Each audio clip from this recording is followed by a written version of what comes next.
Hello, in this programming video, I am going to show you the assignment operator in the Kotlin programming language. Okay, so if we have, what I'll do is I'll get rid of this right here. I will just have the one variable, 55, that is fine. And this right here is one of the assignment operators. This is the basic assignment operator. This right here, this equals, single equals, this is saying whatever's on the right hand side, whether it's a value or a variable, get its specific value and assign it to the variable on the left. So 55 goes into the area of memory where num1 is positioned. So num1 now has the value 55. So that's the basic assignment operator. That's it. Quick video, really over and done with. Nah, I'm only joking. There are 5 other operators that I want to cover as well. Before we get onto them, I would recommend checking out the arithmetic operator video, because it is essentially the arithmetic operators combined with the assignment operator. If you've checked that out, fantastic. If not, I'll be waiting right here while you have a look at that. Okay, all good to go. Now let's take a look at the assignment operator. The first one is the addition assignment operator. And if we do num1, for example, and we do plus equals 5, what this is essentially the equivalent of is saying num1 equals itself plus 5. So it's saying get itself, add 5 to it, and assign that back to that specific variable. So num1 is now 60. So if we run it, see what we get, we should be getting 60. And you could run this as many times as you want. You just keep adding 5 to it, and you could change the number 10. It could be a minus number. It could be a decimal number. It doesn't matter.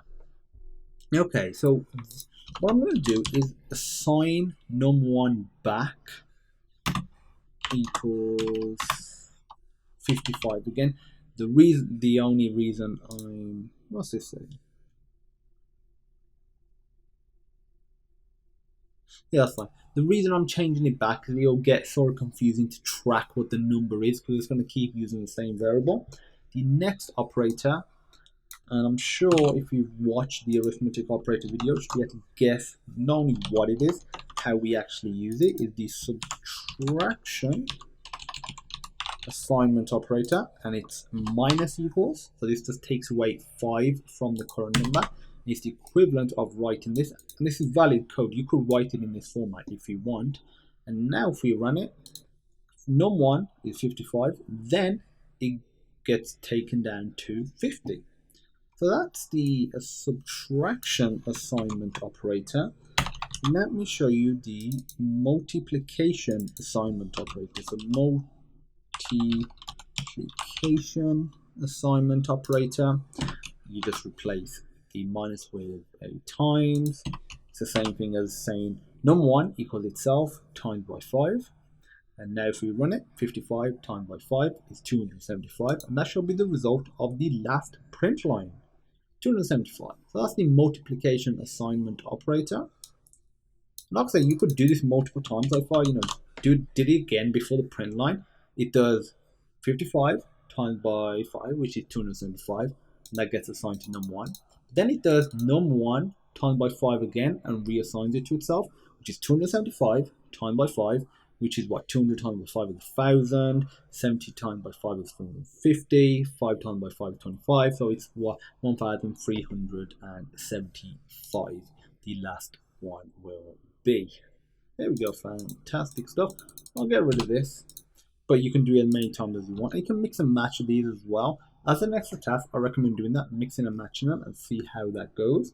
The next one I want to show you is, I think you can already guess, is the division assignment operator. You just divides the current number and reassigns it back to itself by whatever's on the right hand side.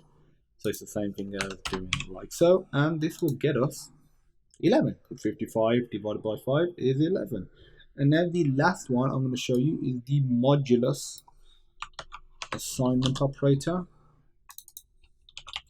The modulus assignment operator. And this should yield a result of 0. If you don't know what the modulus assignment is, I do explain it in more depth in the arithmetic operator video, but it's basically just finding the remainder after you've done division. But 55 divided by 5, just gives you 11. It goes into it a whole number of times. Therefore, the modulus of it is just 0. Whereas if we change this to 57, 5 goes into 57 11 times with a remainder of 2. So if we run it now, it will give us an answer of 2. There we go. Those are the assignment operators, including the most basic one that we've already done several times, all the way to the arithmetic operators combined with the assignment operator. Pretty simple stuff, but if you have any questions, feel free to pop me a message. And as usual, I look forward to seeing you in the next video.